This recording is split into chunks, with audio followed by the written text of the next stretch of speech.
So hello everyone, তো welcome to our mini blog. তো আজকে আমি যাচ্ছি মেলায় আর তোমাদের সঙ্গে পুরো ব্লগটা শেয়ার করব। তো তোমরা প্লিজ স্কিপ না করে পুরো ব্লগটি দেখতে থাকো। তো তোমাদের সঙ্গে কথা বলতে বলতে আমরা কিন্তু এদিকে মেলায় পৌঁছেও গিয়েছি। তো যেহেতু আমরা 8টার দিকে এসেছি, অতটা ভিড় ছিল না, সবাই আজকাল একটু দেরি করেই আসে মেলায়।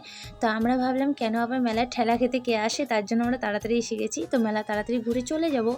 আর এই মেলাটা আসলে বলা হয় বারুনিশিলান। তোমরা কে কে জানো আর কাদের ওদিকে হয় অবশ্যই কিন্তু কমেন্টে বলবে। আর এই মেলাটা হওয়ার আগে কিন্তু একটু পুজো হয়, তো ওই পুজোটাকে বলা হয় স্নানের পুজো। তোমরা অনেকেই জানো, আর যাদের এদিকে হয় তারা তো জানোই তোমরা।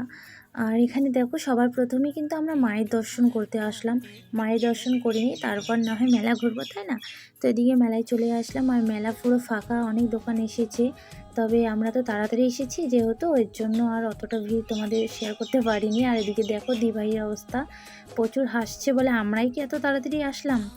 তো কিছু করার নেই, এসেছে ভালোই হয়েছে, ফাঁকা ফাঁকা ঘুরবো, চলে যাবো, তাই না? তো এই যে পিছনে ভাই, এদিকে ব্রেক ড্যান্স অনেক কিছু এসেছে। এরপর কিন্তু আমরা চলে আসলাম টিকিটের দোকানে।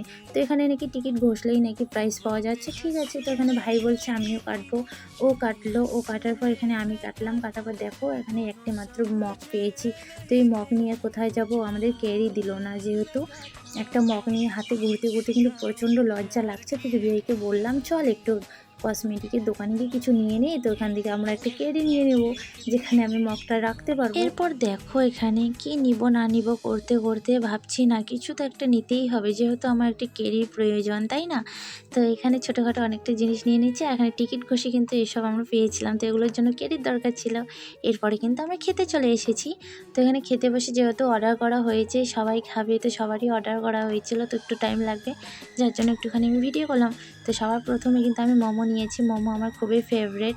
তো একটু মোমো খেয়ে নিলাম। মোমো খাওয়ার পর কিন্তু এদিকে চাউমিন আমার চলে এসেছে, তো চাউমিনটাও খেয়ে নিচ্ছি। আর এদিকে মোমো আছে, সাথে আমাকে কিন্তু মোমোর স্যুপটাও দিয়ে দিয়েছিল, তো মোমোর স্যুপটা খেলাম, খাওয়ার পর ভালো লাগলো। তো এদিকে পাস্তা চলে এসেছে। এবারে পাস্তা খাওয়ার পর কিন্তু এখানেই আমার খাওয়া শেষ না, যেহেতু মেলা এসেছি পুরো খেয়েই যাব, তাই না? তো এদিকে দেখো আমি আবার চলে এসেছি আর একটা দোকানে, চটপটির দোকানে। তো সেখানে এসে বসে আছি আর ভিডিও করছি, যেহেতু এখানে তো টাইম লাগবে। আমি খাবো দই ফুচকা, তো অতক্ষণে তো রেডি করছি। আর আমি এদিকে কয়েকটা ফটো ক্লিপ নিয়ে নিয়েছিলাম, বসে বসে বোর হওয়ার থেকে কয়েকটি ক্লিপ নিব, তাই না? তো দেখো এখানে কত সুন্দর লাগছে না, চটপটির দোকানটা এত সুন্দর করে সাজিয়ে রেখেছে না, মানে দেখলেই খেতে ইচ্ছে করে, মনে হয় খুবই টেস্টি হয়েছে।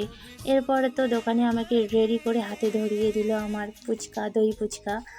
তো এটা আমি শেষে কিন্তু খেতে পারিনি, যেহেতু অনেকগুলোই ছিল, আমি শেষে একটুখানি ফেলে দিয়েছিলাম, এতটা খেতে পারিনি। আর এদিকে দেখো এখন আমরা যাব বাড়ি, আর এদিকে কিন্তু মেলাটা পুরো জমজমাট হয়ে যাচ্ছে। তো তোমাদের ভিডিওটা কেমন লাগলো অবশ্যই কিন্তু কমেন্টে জানাবে। আর তোমাদের কাদের কাদের এদিকে এই বারুনিশিলান মেলাটা হয় সেটাও কিন্তু আমাকে কমেন্টে অবশ্যই বলবে। তো ভিডিওটা এখানে শেষ করলাম, তো টাটা, অনেক রাত হয়ে যাচ্ছে, তো আমরা এখন বাড়ি চলে যাব।